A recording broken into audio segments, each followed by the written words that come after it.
嗰粒豆豉有龍眼味嘅喂，青椒啦，喂頂！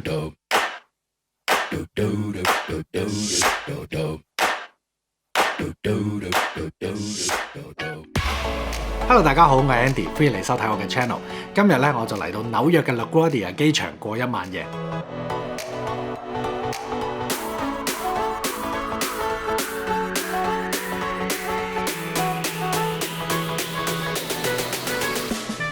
本身咧，我個間表咧係應該我係去市中心嗰個酒店嘅，咁啊，但係咧因為疫情嘅關係，好多機 cancel 咗，咁啊，所以我嘅 layover 時間咧就短咗，得嗰10幾個鐘頭啫，所以咧今晚就會留喺機場酒店嗰度啦。聽日咧我就係 dead head 翻去多倫多嘅。嗱，所謂嘅 dead head 咧就係指你依然係翻緊工，不過咧你就係做一個乘客，坐飛機翻去，聽落去幾爽啊！梗係啦，唔使做喎。咁不過呢，啱啱我都講啦，疫情嘅話呢，好多機都隨時 cancel 或者係有改變嘅。咁啊，未到 last minute 呢，都唔知自己係咪要 operate 或者係 dead head 翻去嘅。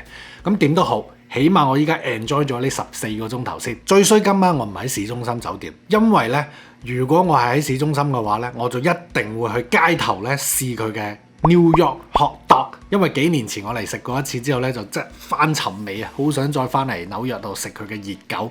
咁但係今晚冇辦法啦，我喺機場酒店嘅話，我相信應該唔會有個熱狗檔擺喺機場嗰度嘅。咁我揾到間唐餐，就嗌咗個豉椒炒河啦。好中意食豉椒炒河，我好中意食豉椒炒河嘅。而佢嗰個鋪頭咧，仲有另外一樣嘢我好中意嘅，就係有呢個日式煎餃啊，係喎，即係你又有粵菜，有呢個豉椒炒河，又有呢一個我唔知係日式定係韓式啦，都差唔多噶啦，都係呢個煎餃啦。一間餐廳有2樣我中意食嘅嘢，我肯定嗌晒啦。咁啊，唔知 New York LaGuardia 機場酒店嘅唐餐好唔好食呢？我睇睇個時間呢，都仲有一段時間先送到嘅。咁喺呢個時候呢，我哋不如開箱啦！我一路咧都想買一個 charger 咧，係可以插我嘅電話啦，插我嘅Apple Watch 同埋插我嘅 AirPod 同一時間插晒嘅。如果佢夠方便攜帶嘅話咧，我就可以喺layover 嘅時候咧，我淨係帶一個咁樣嘅 charger，咁我就唔使帶一紮線啦。因為我依家嘅話咧，如果你睇我後邊啦，我床頭嗰度咧有一大紮嘅線嘅，插手機，插呢個手錶，之後咧另外又有一條 cable 咧就係插我嘅AirPod 啦，好麻煩，太多線要帶嚟帶去，睇睇先。OK， 咁啊有本說明書，有冇人睇說明書咧？其實好，咁啊入邊咧有呢個。哦，佢有埋個插頭俾我喎 ，OK 喎，佢呢個好似係快叉㗎，佢有呢個，佢係用 USB-C 喎 ，OK 喎 ，USB-C 嘅駁口 ，Lifetime Free Replacement， 即係有咩問題就可以揾佢。呢間公司咧，我之前有買過幾個 product 嘅，我都覺得幾好嘅，同埋佢嘅 customer service 咧我幾中意，即係有咩問題嘅話，你問佢，佢即刻答到你。哇！呢個就係嗰個 charging pad 啦，呢個打開見唔見到啊？就係擺個電話上去，咁呢度咧就係擺你個 AirPod，咁佢手錶咧就有呢一個。點解我會揀呢一個charging dot 咧？就係因為佢插呢個Apple Watch 嘅手錶咧，佢已經係跟埋呢一個嗱，插埋嚟就得噶啦，咁就得咯喎。我見過有其他牌子嘅類似咁樣嘅嘢啦，佢呢度俾你放電話啦，咁隔離呢度咧突出嚟咧就係俾你插你嘅手錶掛喺度嘅，咁但係咧如果你向後望嘅話咧，佢嗰個所謂俾你插手錶嗰個嘅charger咧，其實係吉嘅，佢淨係得個殼嘅咋，咁即係話咧你係要用翻你原廠嗰個插手錶嗰個嘅 charger， 咁嘅話咁我明明想買一個extra 嘅 charging dot 係方便嘅，咁但係你又係要我帶翻呢條嘢擺翻入去嘅話，咁咪即係冇 extra 到。我最中意呢間酒店就係咩呢？就喺我呢張台呢前邊呢就有呢個插頭喺度啊，仲要係有2個插頭，非常之方便。好，插咗入去，試下擺我嘅手錶先，插緊電話，插緊啦。AirPod 咧就咁擺喺上邊呢度。佢叉緊嗰陣時咧，仲會喺前邊咧有盞燈咧係着咗嘅，即係講俾你聽喺度叉緊電。同埋佢話咧，叉完嗰陣時咧，佢會自動斷電嘅。咁即係你唔使驚話我叉成晚喺度，咁啊對部機唔好啊嘛。I like it, man。我諗咧，我之後咧去layover 咧，我都淨係帶呢一嚿嘢就搞掂。如果你有興趣嘅話咧，我擺條 link 喺下邊嗰度啊。差唔多送到嚟啦。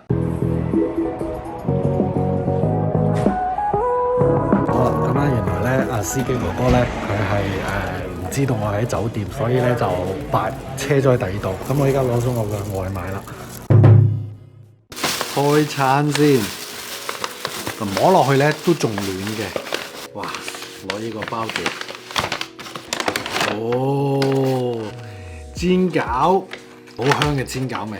哦，有1、2、3、4、5、6隻煎餃喎，今次。主菜，哇，都幾重喎！打開睇下先，哇，香啊，啲色水唔錯。不過啲牛肉咧就好似少咗啲喎，佢切到好碎啊！咁嘅 portion 俾邊個食啊？已經唔熱啦，暖，哇，同埋開始結啦！哇，你睇呢啲河粉厚到咧〜你係又係用手切㗎，幾厚？唔係我真係思疑佢係自己整嘅呢啲係嘛？定係美國嘅河粉係咁厚咧？我以前喺 LA 住嗰陣時食嘅都冇咁厚喎，你睇。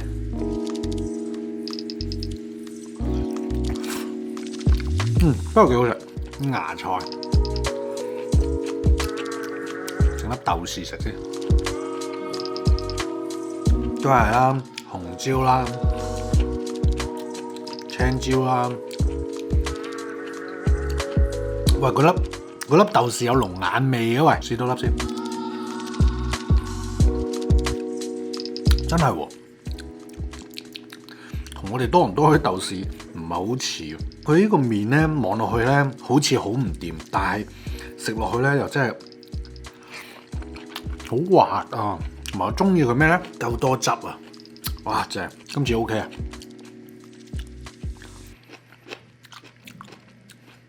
喂，頂！佢嗰個青椒變得味啊！喂，但 overall 咧，佢嗰個河粉咧 surprise 到我，即係佢嘅河粉咧，其實個賣相真係好核突嘅，俾你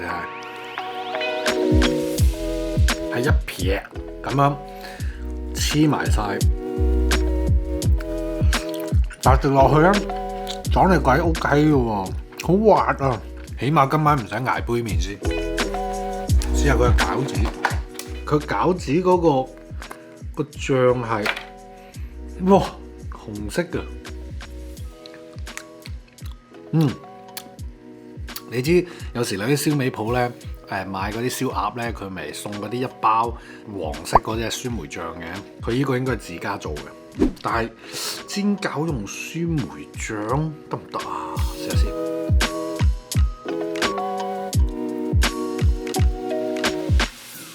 哇，唔掂！我第一次食嘅餃子煎餃係唔得嘅。我之前仲以為咧煎餃實冇死啊。我覺得煎餃咧好難做得唔好食嘅，真係俾我撞板。見到呢啲餃子皮咧，哇硬啊喂，哇好硬啊，搞唔到哦！聽唔聽到啊？個餡唔錯，但係佢個皮唔掂。喂，好硬嘅，真係食唔到啊！呢個考牙力嘅呢啲要。個餃子唔掂，下次真係唔好嗌，淨係嗌個河粉就已經搞掂啦。雖然咧唔係100分，不過咧比我預期中咧好好噶啦，同埋咧我都好滿意。因為咧以前喺機場酒店咧，你根本冇可能食到咁多呢啲嘢。你一係咧你仲要行出去，一係你仲要搭的士出去揾嘢食。依家有呢啲咁嘅外賣 app 咧，真係方便咗好多。就算去到邊一度嘅機場酒店咧，都唔使驚啦。因為咧一個電話起身咧，你就可以試好多唔同嘅美食啦。好啦，我都差唔多要瞓啦。希望聽日班機咧唔好 delay，唔好 cancel，咁我可以順順利利翻屋企。One shift later， 即係開口中今日咧因為天氣嘅關係咧，所以班機就 delay 咗。咁不過咧都係dead head 翻去嘅，即係做乘客。咁咧所以就有少少時間咧喺機場嗰度咧食啲嘢啦，同埋飲咗杯超難飲嘅咖啡，希望可以順順利利翻屋企啦。我哋下條片見啦，拜拜。